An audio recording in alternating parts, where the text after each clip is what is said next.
Hello and thanks for joining us here at CTV News Weekend. I'm Jacqueline Mulcharik. On this week's In Focus, we're taking a look at the growing problem of Canadian household debt. Now, according to a recent report from the Vanier Institute for the Family, Canadians are traveling down a very slippery slope and carrying more and more debt. Some are calling the past 10 years the decade of debt, and this is because over the past 10 years, the amount of Canadian household debt has doubled.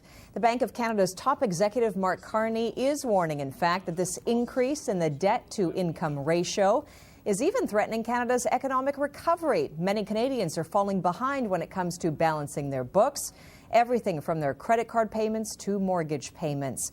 A caution has also been given to Canadian banks. Carney called on the institutions to limit lending that is too eager. So what's really happening out there? Well, here are some numbers. Overall, Canadians are in the red at an all-time high of $1.3 trillion.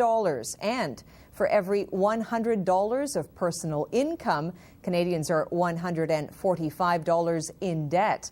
That's a sharp increase from the 1990s. Back then, for each $100, Canadians were in debt $88.60.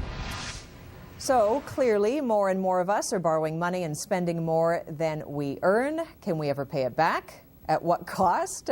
Will the economy even suffer? Here to help us answer some of this is Jeff Schwartz. He's with the Consolidated Credit Counseling Services of Canada. Jeff, thanks for joining us. We appreciate it. My pleasure. Thank you. You know, interest rates are low. What's the problem with picking up, some extra debt, maybe upping that mortgage? What's the problem? It's not so much of a huge problem if you can handle it, but if you can't handle it, it could cause a lot of problems down the road for you. Okay, and we do know rates are going to rise. So where's the problem? Should banks be even allowing some mortgages to go ahead? Or do people have to know their limits? I mean, what do we really need to keep in mind if rates rise, which they will? Well, like you said, I think interest rates definitely are going to rise, and probably sooner than later. And they've been talking about raising interest rates for the better part of 6 or 8 months, but it was going to happen down the road. And to go back to one of the things that you did say is people have to be aware of their limits. They have to understand what they can handle and the effect of when the interest rates do rise, what kind of impact it's going to have on their financial situation. So, a lot of people see owning a home as an investment. So how do you know if you're taking on too high a mortgage? Well, the scary part is we're seeing that when people do buy, that their housing costs are increasing to like 60% of their overall monthly budget. Mm-hmm. And that's just out of hand. I think in a perfect world, it'd be great if we could see that number around 25 to 30%. But in Canada, especially the larger metropolitan areas, that number is going to creep up to, say, 30 to 40%. So a lot of thought out there is that way too many people have taken out these mega mortgages that they won't be able to afford if rates do creep up a bit, and that we in essence have a housing bubble, which some say is going to burst when rates rise, and the impact the overall economic recovery. So is there a bubble, and could it get to that? I'm a little scared of that, to be quite honest. We've been tracking this for quite some time, and I think the fact that interest rates are so low, that's been fueling a lot of what's going on in the housing market. And overall, if and when interest rates do rise, it's going to have an impact not only on the pricing of housing, but also the affordability on carrying the housing that people have already bought. So we want people to be aware that don't bite off more than you can chew right now, especially now knowing that it's probably going to happen sooner than later where your cost of owning the home is going to increase. Let's say, some people are out there with some pretty hefty mortgages, interest rates go up a bit, and they're in a situation where what they pay is impacted by the rate increase. So, the government, in essence, has, some could say, allowed this to occur. So will the government not help some of those homeowners, bail them out? That's a good question. I don't know whether the government will or they won't. Perfectly honest, from my perspective, I think the onus should really be on the home buyer. It should be on the consumer.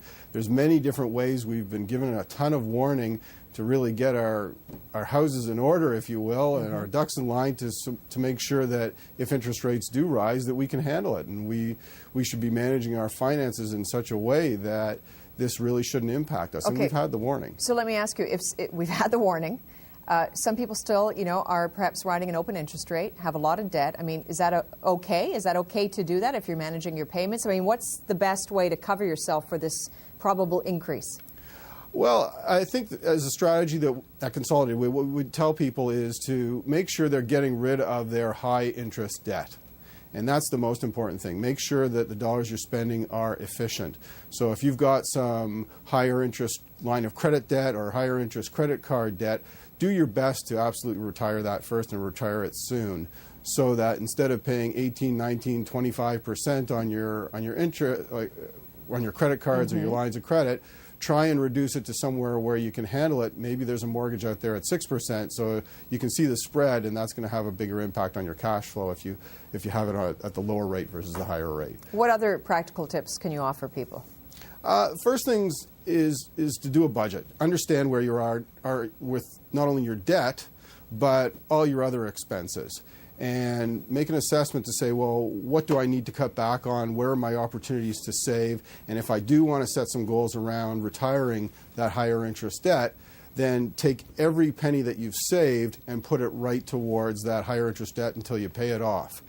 The other thing is we suggest, and this comes with a big warning, is that if you do, with the rise in housing prices, if you do have room in your, in other words, if your equity has increased, then what you should do is perhaps retire some of the higher interest debt and put it towards some lower interest debt, and then pay it off that way. But the warning comes that because you've made all this room on your credit cards and your lines of credit where the cost of it's higher, don't increase your spending. Manage your spending, look at your spending, live within your means, and this tool where you've reduced the cost of your debt is just a tool.